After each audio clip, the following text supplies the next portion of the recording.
It's time to get to some straightening, family. Not that long ago, I was asked, how did the Olmecs make it to the Americas? Let's talk about it. The Olmecs, like many other Africans, were voyagers, and they traveled overseas.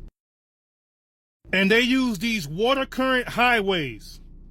There's a current off the Gambian coast that goes directly to Central America. There's also a current in Cape Verde, also goes straight to Central America. Now let's talk about the art style of the Olmec heads, and let's talk about these helms. People compare them to football helmets, and they did play sports with leather balls. They have a similar art style, but the one in the top middle is not an Olmec. It's Taharka. And he ruled ancient Kemet in the 25th dynasty, 690 to 664 BCE.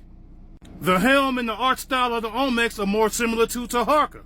Here's Taharka again in the form of a sphinx, with a similar headdress and the lion's mane. And here is an Olmec sphinx. Does it have a familiar look to it, family? Yes, it does. I mean, it's not an exact match, but it's pretty damn close if you ask me.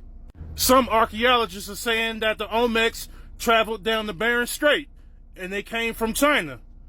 Okay, let's deal with this.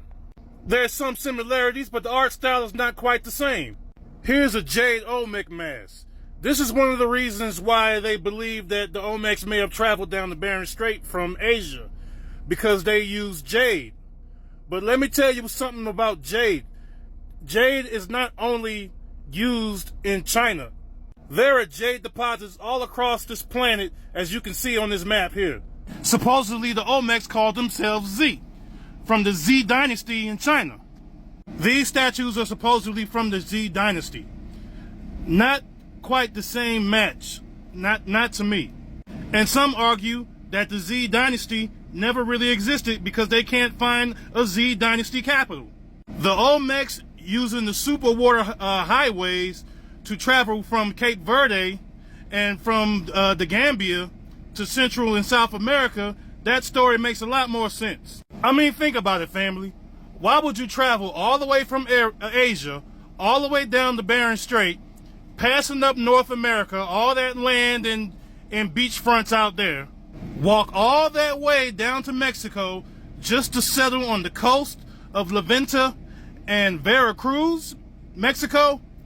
The story doesn't make no sense. They're set up right there on the coast because a sweeping current from West Africa brought them there.